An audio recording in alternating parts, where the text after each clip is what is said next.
Talking Auburn football and in Deep South where college football is king. Also, in East Alabama where Auburn University rests, we call that place the loveliest village on the plains, and the battle cry is a resounding war eagle. It is May, ladies and gentlemen, and the drama and the saga continues as we lead up to the Advocare Classic, where Auburn and Oregon will be duking it out for the first time since 2010, where they met on not so much of a equally consequence game, but neutral site nonetheless. These two teams met in 2010 with national championship implications on the line. However, I want to think that this Advocare Classic could mean a lot more long term for both of these programs. I really love the stories that have been developing. First of all, you got the hire of Andy Avalos at Oregon. You got multiple hires at Auburn. You got a quarterback battle taking place at Auburn. You got Mario Cristobal trying to bring the SEC to the Pac-12. I mean, the stories go on, and just to add insult to injury,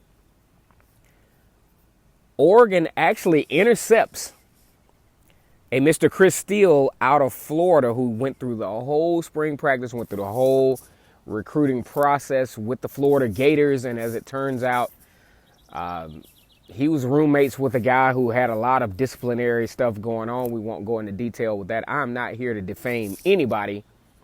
But either way, as it turns out, all evidence leads to this Chris Steele deciding, hey, Florida is not where I want to be.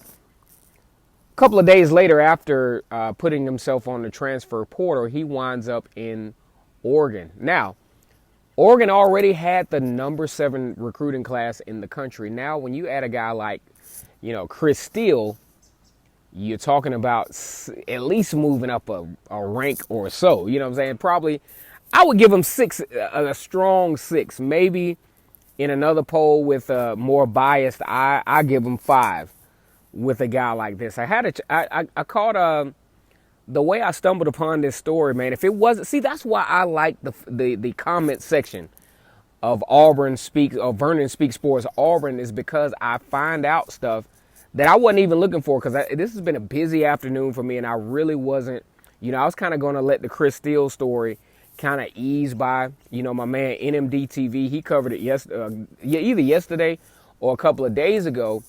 But when it turns out, Chris Steele is headed to Oregon, which obviously Auburn plays the first weekend of the season, I was like, all right, so I gotta see what this Chris Steele guy is talking about. Now, as it turns out, Auburn was going to potentially play against Chris Steele either way, because Auburn, strangely enough, one of the tougher schedules in college football, has Oregon and Florida on the schedule. But, it is what it is. So when we look at this, obviously you got Kayvon Thibodeau, you got a very athletic defense returning for Oregon, you got Troy Dye coming back, and then you got the addition to Andy Avalos as a defensive coordinator who likes disruption. And when I tell you, Chris Steele is probably the epitome as a cornerback of disruption.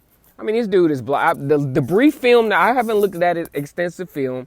I got this thing from Ventura. Big shout out to Ventura, one of my Oregon Duck subscribers, kind of put me on to this story. And then I looked at a little film, real quick film, nothing extensive. But the little bit that I did see was very, very disruptive. I mean, he was blocking field goals. He's breaking up screens. He's shutting down his whole side of the field. So Chris Steele is a definite good get for the Oregon Ducks. Now, here's the good news for Auburn. Auburn is accustomed to playing these highly elite kind of guys. You talk about Chris Steele, I'm talking about a very, very high-end recruit. He's listed as a 4-star, but I think if you get another eye on this thing, he could be a 5-star recruit. Plus, 5 stars, it does matter. But when you got you trying to chase Sean Shivers down running a 4.2 40, that star goes out the window. Now, we're saving the trash talk for later on when we get closer to the game and when the live streams come about. Here's the thing. Great get for the Oregon Ducks. Probably boosted their recruiting class up to number 6, a very weak number 5, possibly because of a guy like this. He covers the field very, very well. I'd sent a message to Ventura. I hope he got it. What I saw on film of him long term, I'm talking maybe not this year, but the start of next year, we're talking about this guy is going to be a cornerback that's talked about in the nation as, you know, one of those shutdown corners who shuts down his whole side of the field. We're talking DeAndre Baker. We're talking Carlton Davis that played at Auburn a couple of years ago. This guy's really good. This is a good get for Oregon.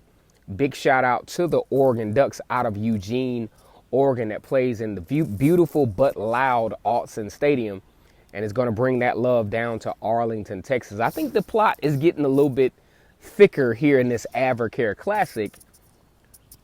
Auburn has some great things developing as well. Obviously, in the middle of a great dual threat quarterback. We're going to talk about a little bit about Bo Nix tomorrow, because I actually wasn't planning on doing this video, but I mean, we got to talk about it because, you know, Auburn is obviously going to be facing potentially Chris Steele and Kayvon Thibodeau, true freshmen out of a very talented recruiting class for the Oregon Ducks. So congratulations to Oregon tonight. This is a big get for them, especially being able to snag a guy out of SEC country in the deep South, Florida, Gainesville. You know, there's a lot I could add to this story, but I'm not trying to get controversial. Transfer portal rules are a little iffy in my opinion, but hey, it is what it is. He is now an Oregon Duck. Big shout out to the Oregon Ducks fans. Once again, it's K-Stu to go for Vernon Speaks Sports. Man, I want you guys to like this comment, this video, like you ain't never liked the video before. Go ahead and get in this comment section. Let's get it active tonight, baby, because this is a huge story in college football. The transfer portal is making things very interesting for college football. Like I said, go ahead and subscribe to Vernon Speaks Auburn. We ain't scared to talk about nothing over here as it relates to Auburn football. Until next time, guys, we're down here in the Deep South, and the battle cry is War Eagle.